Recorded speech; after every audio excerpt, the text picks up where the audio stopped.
Alhamdulillah. Alhamdulillahil malikil mannan. Ashhadu an la ilaha illallah al-hakimur rahman. Wa ashhadu anna Muhammadan Abdullah wa rasuluhu la nabiyya ba'dah sayyidu ahlil jinan. Fallahumma salli wa sallim wa barik ala hadhan nabiyil karim wa ala alihi wa ashabihi wa jami'il muslimin. Amma ba'd. Faya ibadallah, usi nafsi wa iyyakum bitaqwallah faqad fazal muttaqun. Yaqulul maula azza wa jalla fi muhkami tanzilih, a'udzu billahi minasy syaithanir rajim. Utlu ma uhiya ilaika minal kitabi wa aqimis shalah. Innas salata tanha 'anil fahsya'i wal munkar. Wala dzikrullahi akbar wallahu ya'lamu ma tasna'un. Shadaqallahul azim. Tibtum wa taba mamsyakum wa tabawwa'tum minal jannati manzila. Allahumma amin. Jamaah salat Jumat rahimakumullah, di hari yang baik ini, dalam munasabah yang penuh berkah ini, marilah kita mensyukuri nikmat yang Allah berikan kepada kita. Hari ini adalah karunia mahal yang Allah berikan, karena Allah memberi kesempatan kita untuk mengisi hari yang suci, hari yang misteri, hari yang baru, hari yang berdiri sendiri, yang Allah memberikan kepada semua hamba-hambanya, beriringan dengan nafas pagi yang Allah berikan. Wasubhi idza tanaffasa adalah bentuk refleksi yang harus kita gunakan, karena Allah memberi kesempatan kepada semua orang dengan kesempatan yang sama. Mudah-mudahan hari ini menjadi saksi baik kita nanti di hadapan Allah, dan bisa kita pertanggungjawabkan untuk memperbaiki hal-hal yang telah lewat dari diri kita. Hadirin jamaah salat Jumat rahimakumullah, peristiwa penting yang ada di bulan Rajab ini adalah Isra dan Mi'raj, yang biasanya kita lebih spesifik memperhatikan perjalanan Rasulullah sallallahu alaihi wasallam. Ada satu hal penting yang perlu kita tahu, adalah diberikannya kewajiban atau taklif berupa salat fardu yang 5 waktu itu. Ibadah salat adalah ibadah yang tidak tergantikan. Ibadah salat ibadah yang tidak bisa digantikan oleh orang lain. Dia hanya bisa dikerjakan sendiri, tidak bisa diwakilkan. Tidak bisa dengan cara dan kondisi apapun, maka ibadah salat ini harus dikerjakan. Seseorang yang bisa mengerjakan pada waktunya, itulah yang paling bagus. Salat zuhur dikerjakan pada waktunya, asar pada waktunya, maghrib pada waktunya, dan seterusnya. Jika itu tidak mampu, Allah memberikan keringanan, boleh dijamak. Zuhur dengan asar, maghrib dengan isya. Bahkan dalam kondisi safar, Allah memberi keringanan untuk bisa dikerjakan setengahnya. Zuhur 2 rakaat, asar 2 rakaat, maghrib 3 rakaat, dan isya 2 rakaat. Dalam keadaan bisa berdiri itu idealnya. Yang tidak bisa berdiri, kerjakan dengan duduk. Yang tidak bisa duduk, kerjakan dengan berbaring. Yang tidak bisa berbaring, kerjakan dengan isyarat. Dan jika sudah tidak mampu, maka dia pun akan disolatkan. Dalam keadaan mukim seperti kita hari ini di tempat ini, kita mengadakan salat Jumat. Dalam keadaan musafir ada keringanan, boleh melakukan salat Jumat, tetapi boleh juga menggantinya dengan salat zuhur. Dalam keadaan aman, wajib salat. Dalam keadaan perang, wajib salat. Dalam keadaan sehat, wajib salat. Dalam keadaan sakit, wajib salat. Karena salat ini merupakan dimensi yang paling luar biasa. Kewajibannya, Allah perlu memanggil Nabi Muhammad sallallahu alaihi wasallam. Jadi perjalanan Isra dan Mi'raj bukan sekedar selingan, hiburan, tetapi ini adalah perjalanan menerima tugas yang sangat berat. Karena salat ini merupakan parameter, merupakan ukuran seseorang mengingat Allah Subhanahu wa taala. Di surat Al-Ankabut yang khatib bacakan tadi ayat 45, Allah mengaitkan antara Al-Quran dan antara salat. Utslu ma uhiya ilaika minal kitab. Bacalah wahai Nabi Muhammad apa yang diwahyukan kepadamu dari Al-Quran. Wa aqimis shalah, dan dirikan salat. Perintahnya adalah mufrad di sini. Wa aqimis shalah, dan dirikanlah, bukan wa aqimu, tapi wa aqimis shalah, dirikanlah salat. Karena salat adalah menjadi imunitas, menjadi pelindung dari hal-hal yang buruk yang bisa menyebabkan orang tergelincir, yaitu melaksanakan al-fahsya dan melakukan kemungkaran. Maka redaksi yang kita dapatkan dalam surat Al-Ankabut itu spesifik. Allah tidak mengatakan iqra, tetapi Allah mengatakan utslu. Apa bedanya qiraah dengan tilawah? Kalau qiraah adalah membaca, faham tidak faham, bacalah. Itu fungsi Al-Quran. Nabi Muhammad diperintahkan pertama kali, iqra ma ana biqari, saya tidak bisa baca. Iqra ma ana biqari, saya tidak bisa membaca. Ma ana biqari, saya bukan orang yang bisa membaca. Lalu kemudian Nabi Muhammad memahami bahwa yang disebut dengan iqra adalah menirukan. Yang disebut dengan iqra adalah memulai literasi sekalipun tidak memahami. Maka pentingnya kita membaca ini juga akan berpengaruh pada saat kita melaksanakan ibadah salat yang disebut iqamatus salat. Utslu, bacalah. Apa yang membedakan antara qiraah dan tilawah? Kalau qiraah itu membaca, faham tidak faham, bacalah. Karena Al-Quran itu memang untuk dibaca. Seandainya pun kita tidak faham, Allah memberikan insentifnya. Allah memberikan motivasi. Bahkan yang terbata-bata membaca pun Allah berikan motivasinya. Siapa yang membaca Al-Quran dan terbata-bata, dia mendapatkan 2 pahala. Pahala membaca dan pahala dia bertahan dengan terbata-batanya dia. Jika seseorang mungkin setengah jam menyelesaikan 1 juz atau lebih, mungkin ada orang yang setengah jam baru mendapatkan 1 halaman, tapi dia tetap lakukan itu, maka Allah akan hitung.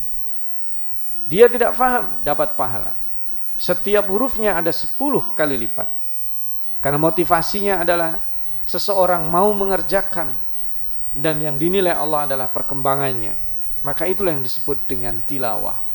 Huwallazi ba'atsa fil ummiyina rasulan minhum. Dialah Allah yang mengutus di antara orang-orang yang buta aksara, rasulan minhum, seorang rasul yang juga ummi, tidak bisa buta aksara, tidak bisa baca tulis. Tugasnya apa? Yatslu alaihim, bukan yaqra'u alaihim. Yatslu alaihim adalah membacakan Al-Quran, bukan hanya sekedar membaca. Wa yu'allimuhumul kitaba wal hikmah, membaca, memahamkan, mengajarkan, dan memberikan motivasi nilai-nilai keluhuran dan keunggulan. Wa in kanu min qablu la fi dhalalim mubin. Sesungguhnya orang-orang itu sebelumnya adalah orang berada dalam kondisi yang memprihatinkan. Arab jahiliyah tidak dikenal dalam peradaban. Sebagian besar kita ketika disebut Arab pra-Islam, jahiliyah penuh dengan kesuraman. Tetapi Allah memberikan optimisme. Ba'atha itu artinya mengutus untuk membangkitkan. Di redaksi lain disebut arsala, mengutus, tapi di sini yang digunakan ba'atha, bahwa Allah menjadikan setiap manusia punya potensi kebaikan. Hanya saja kemudian tertimbun oleh kemaksiatan, tertimbun oleh tradisi-tradisi buruk, tertimbun oleh nilai komutal yang tidak mengembangkan budaya-budaya baik, sehingga yang muncul adalah budaya-budaya buruk. Maka seorang rasul tugasnya adalah membacakan Al-Quran dan kemudian membangkitkan potensi positif. Ma'asyiral muslimin, perjalanan Rasulullah sallallahu alaihi wasallam dari Masjidil Haram ke Masjidil Aqsa itu adalah simbol bahwa masjid menjadi peran utama. Kita sholat di sini secara berjamaah, maka itu menjadi sebuah simbol masjid, karena masjid bukan sekedar menjadi tempat sujud. Karena dalam gramatikalnya harusnya menjadi misjadun, wazannya mif'alun. Tapi Allah menginginkan ada spesifik yang lebih dalam, maka Allah menyebutnya adalah masjidun, menjadi pusat kegiatan orang-orang yang sujud kepada Allah Subhanahu wa taala. Maka menjadi imam salat sekalipun tidak mudah. menjadi lebih mudah menjadi imam salat dibanding menjadi imam masjid. Menjadi lebih mudah menjadi jamaah salat dibanding menjadi jamaah masjid. Jamaah masjid atau komunitas orang-orang yang berada di masjid bukan sekedar datang salat salam dan pulang. Dia mengenal kanan kirinya. Dia tahu orang yang biasa di sana, bagaimana kondisinya, siapa dia, sehingga kumpulan orang-orang yang datang ke masjid adalah kumpulan energi positif, siapapun mereka. Energi positif dari orang yang berprestasi adalah meningkatkan dan menularkan. Energi positif dari orang-orang yang berbuat salah adalah tidak menyerah dan dia punya semangat untuk memperbaiki. Energi orang yang tidak tahu tapi dia adalah positif, dia datang untuk mencari tahu. Energi positif orang-orang yang berbeda pendapat, tidak untuk mengalahkan tetapi untuk mencari kebenaran. Energi positif orang-orang yang mungkin tertipu, mungkin tersesat adalah orang-orang yang datang untuk sujud mengeluhkan kepada Allah, dipimpin oleh seorang imam masjid, berada dalam salat, menemukan kemakmuran spiritualnya. Ma'asyiral muslimin, itulah makna perjalanan. Karena Rasulullah sallallahu alaihi wasallam diberangkatkan dari terminal yang paling suci, yaitu masjid. Beliau bisa saja diberangkatkan dari pasar, dari rumah, dari gedung mewah, tapi Allah ingin memberangkatkan penugasan khusus ini adalah dari masjid, karena ini adalah simbol bahwa masjid kita ada di mana-mana. Jika kita berada di masjid ini sebagai recharging untuk mengecas, saat ini kita setelah ini pergi ke pasar, maka di pasar itu tetap menjadi masjid kita. Kita tetap menjadi orang yang bersujud sekalipun di pasar. Yang pindah ke sekolah menjadi guru, menjadi pendidik, dia pun tetap berada dalam masjidnya, kondisi sujudnya. Yang kemudian berpindah ke tempat peradilan, dia pun menjadi hakim, menjadi fasilitator tegaknya keadilan dan kebenaran. Dia bawa tempat sujudnya ke sana. Dia bawa spirit sujudnya ke sana. Karena dia sujud, maka dia tercegah melakukan fahsya dan mungkar. Itulah spirit dari masjid ke masjid. Lalu dari Masjidil Aqsa yang hari ini, hingga hari ini masih terjajah. Kita punya bukan hanya kewajiban moral, tapi kewajiban ideologis untuk menjaga masjid kita dari setiap penistaan. Lalu kita bayangkan perjalanan dari Masjidil Aqsa sampai ke Sidratil Muntaha. Digambarkan di dalam surat An-Najm, Sidratil Muntaha adalah sebuah batas akhir yang bisa dijangkau oleh seorang makhluk. Makhluk yang paling tinggi yang sanggup menjangkau itu adalah malaikat. Dan di langit ketujuh itu ada sebuah masjid yang disebut Al-Baitul Ma'mur, yang dalam tafsir digambarkan setidaknya ada 60.000 malaikat yang sholat di sana setiap hari. Tapi malaikat itu tidak bisa melampaui sebuah pohon yang disebut Sidratul Muntaha. Karena setelah itu Allah lah yang bertanggung jawab memanggil kekasihnya Nabi Muhammad SAW yang disebut sebagai hambanya, asra bi abdihi, karena hamba ini memiliki unsur cahaya yang sangat luar biasa. Yang khatib maksudkan adalah perjalanan yang sangat panjang dengan berbagai macam dimensi itu tidak akan mampu dilakukan kecuali dengan izin Allah dan juga spesifikasi hamba Allah tersebut. Malaikat memiliki kekuatan sanggup melakukan perjalanan dari bumi menuju Mi'raj setiap hari, itu butuh waktu 1 hari. Yang jika dilakukan oleh manusia biasa, maka memerlukan waktu 50.000 hari. Seperti yang digambarkan dalam surat Ma'arij. Minallahi dzil ma'arij, ta'rujul malaikatu warruhu ilaihi, fi yaumin kana miqdaruhu 50 alfasana. Tetapi malam itu malam yang sangat spesial. Ibaratnya Allah mendatangkan patwal khusus, sehingga malaikat yang mengawal Nabi Muhammad, termasuk malaikat Jibril, mampu melakukan perjalanan yang jauh lebih singkat dan lebih cepat. Karena waktu regulernya adalah 1 hari, maka itu dipercepat menjadi sangat luar biasa cepatnya. Beliau ke Sidratul Muntaha, lebih di atas lagi dari Mi'raj. Dari Sidratul Muntaha beliau menempuh perjalanan lagi yang lebih panjang lagi, dan kemudian kembali lagi ke bumi sebelum datangnya subuh. Poin penting lainnya, karena waktu yang terbatas, khatib ingin menggarisbawahi ini, bahwa perjalanan Nabi Muhammad bukan sekedar dari satu tempat ke tempat lain untuk menerima perintah salat ini, tetapi perjalanannya adalah dari satu waktu ke waktu yang lain. Diceritakan bahwa Nabi Muhammad SAW diperjalankan sampai hari kiamat. Beliau mengetahui apa yang akan terjadi nanti di sana. Beliau berjumpa dengan Rasul yang pengikutnya sedikit, berjumpa para Nabi yang tidak ada pengikutnya, berjumpa Nabi Musa yang punya pengikut banyak sekali. Lalu beliau bertanya, mana umatku? Umatnya sangat banyak sekali. Dan kemudian di depannya ada 70.000 dari umatnya yang masuk surga tanpa dihisab. Lalu kemudian hadis ini terkenal. Ukasyah berdiri dan memohon kepada beliau, wahai Rasulullah, doakan aku termasuk di antara mereka. Lalu Rasulullah SAW menengadahkan tangannya mendoakan Ukasyah termasuk satu dari 70.000 umatnya yang masuk surga tanpa hisab. Lalu sahabat yang lain angkat tangan dan Rasulullah SAW mengatakan, laqad sabaqaka biha Ukasyah. Makna yang penting yang kita dapatkan dari perjalanan antar waktu ini bisa kita dapatkan ketika kita melaksanakan sholat. Maka sholat kita sesungguhnya adalah representasi dari perjalanan Mi'raj itu sendiri. Saat kita sholat, kita berbicara langsung kepada Allah. Lihatlah apa yang kita baca dalam surat Al-Fatihah. Setelah setengah dari surat Al-Fatihah itu memuja dan mengakui, maka setengahnya adalah berbicara kepada Allah.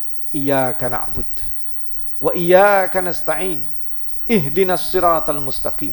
Siratal ladzina an'amta 'alaihim ghairil maghdubi 'alaihim waladdallin. Ini adalah bentuk percakapan kita langsung dengan Allah. Bentuk komunikasi langsung kita dengan Allah dalam munajat yang kita praktekkan seolah-olah kita membonceng Rasulullah sallallahu alaihi wasallam menghadap Allah. Dan di akhir sebelum kita tutup, dalam setiap kita menutup salat kita dengan tahiyat, kita selalu menyapa Rasulullah sallallahu alaihi wasallam dalam salawat dengan sigat yang langsung. Assalamu alayka ayyuhan nabi. Salam kepadamu. Kita tidak membaca assalamu alaihi, tapi assalamu alayka ayyuhan nabi warahmatullahi wabarakatuh.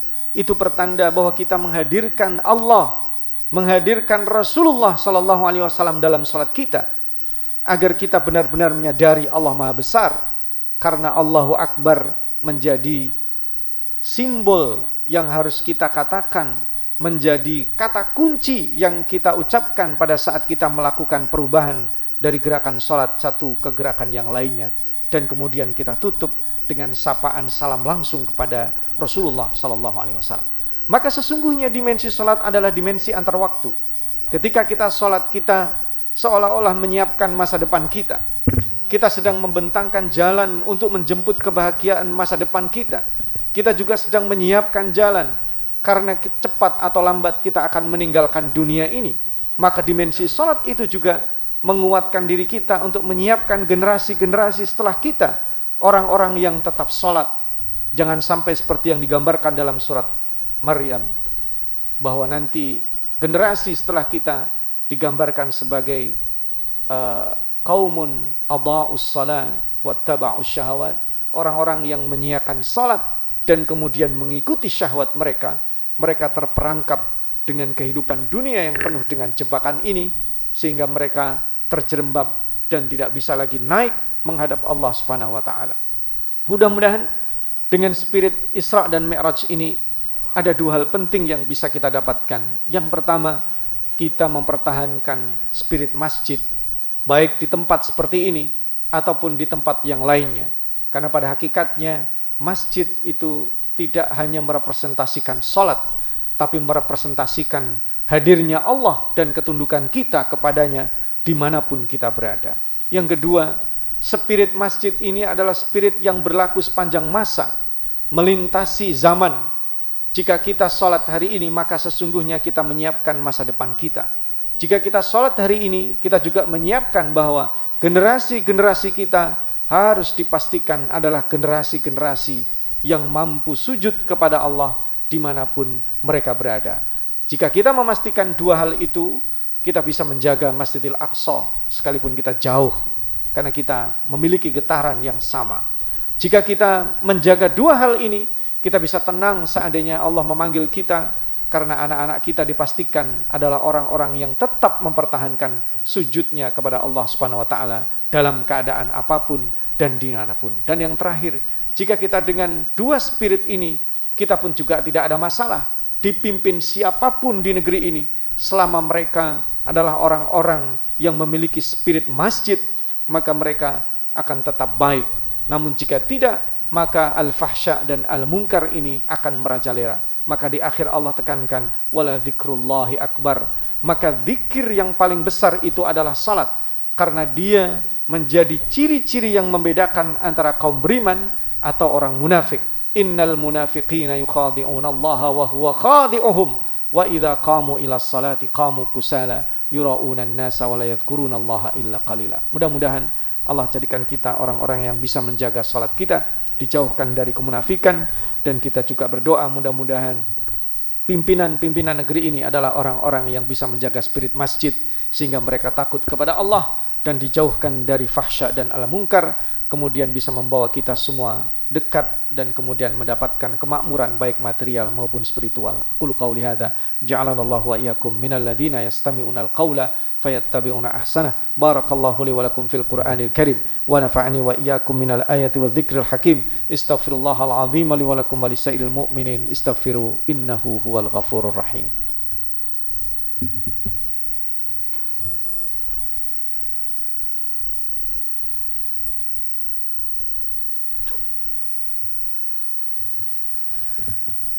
Alhamdulillah, alhamdulillahilladzi amarna bittaqwa wal istiqamah wa nahana 'anil furqati wal khiyanah. Asyhadu an la ilaha illallah wa asyhadu anna Muhammadar Rasulullah. Yaqulul Maula 'azza wa jalla fi kitabihil karim, ya ayyuhalladzina amanu taqullaha haqqa tuqatih wa la tamutunna illa wa antum muslimun.